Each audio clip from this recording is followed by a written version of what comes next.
What's going on, everybody? I'm back with another video. I know it's been a long time, but I'll be back making consistent YouTube content from here on out, at least once or twice a week. So to introduce you to this new app that the company's graciously letting me use, I'm going to make a video about Tottenham Hotspur.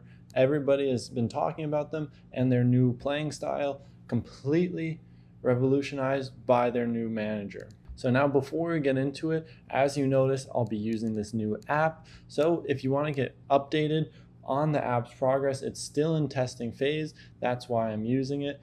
Please let me know in the comments below if you want the name of the app. And be sure to subscribe to the channel to get consistent updates about this affordable new program that will be readily available to everybody. And be sure to check out both my books.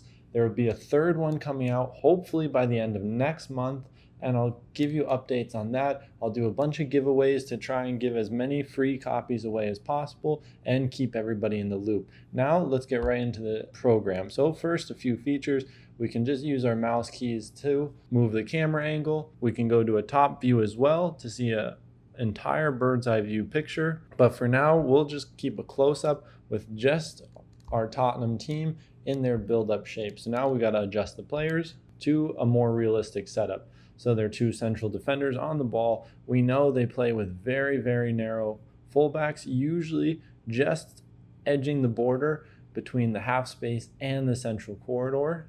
Their center backs can just go on the outside of that central corridor and into the half space.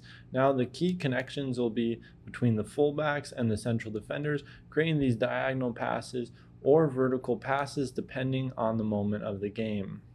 So when the ball switched, we'll have the central defenders in different channels to change the angle of the ball. So now when the movements start to occur, we have our very, very narrow fullbacks inverting as midfielders. Then we have our 8s and our 10s playing higher between the lines. This allows our wingers to go very wide and create full width. Now I'm just going to put them on the screen here in line with the 10s. They'll usually be high and wide, but from here we have a very, very narrow structure, and now our 10s will even be slightly wider than our fullbacks to create these diagonal passes and these strong press resistant wide triangles. So from here, usually on the right hand side, because of our narrow fullback, we'll usually see our attacking midfielder drop out between the lines and Kulusevski come between the lines. This interchange of players will usually target the wide midfielders or the fullback to narrow them and put them in space. So on the ball travel, the player can be found free and facing forward. Then with strong passing options into the half space, Richarlison showing into the half space between the lines, and the fullback on the near side joining the attack, all centered around the half space. So the whole game model is to use the central superiority to then get on the ball between the lines in the half spaces. This can be done by any player, as he's talked about in the press conferences. So I would recommend watching him. He's very insightful and seems like a genuine manager, worth listening to. So he'll talk about and touch on these concepts. So it'll be good learning to listen to as well. Now, not only do they go with this 2-3 base, but the players have freedom to make their own decisions.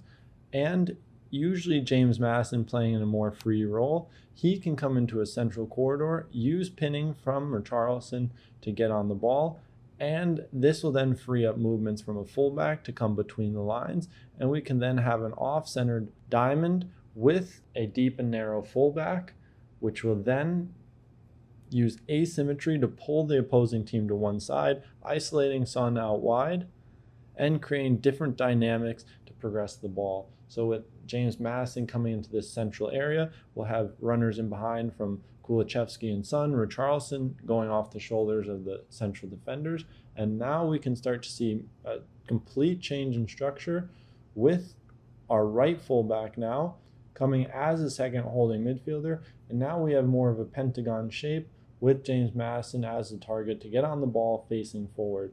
So these overloads will often cause very central, narrow shapes from Tottenham that'll be very hard to press against. And the keys now, what we'll see from Tottenham, is how their fullbacks and holding midfielder gain more understanding on when to drop into these positions and to change the shape. So what I'd like to see from Tottenham going forward is the fullbacks and holding midfielder drop into the half space while staying connected, and then creating skip passes into these areas to face forward with 3 forward passing options starting from the half space. Now on the far side, if it's skipped and the on the ball travel progression isn't on, we can try and solve on our near side triangle, or travel lane to lane back to the far side and create a free player out wide from a 10, roaming into the wide area, skipping and going around the opposing team's block. So I know that the program is very new, and as we go forward, there'll be more aesthetics and things to clear up the concepts. But as an introduction, I just wanted to get this out to you and show you what's to come and get everyone, or try and get everyone excited about the channel again. So let me know what you think in the comments below. A lot different in this video. Be sure to share your thoughts, and I'll see you in the next one.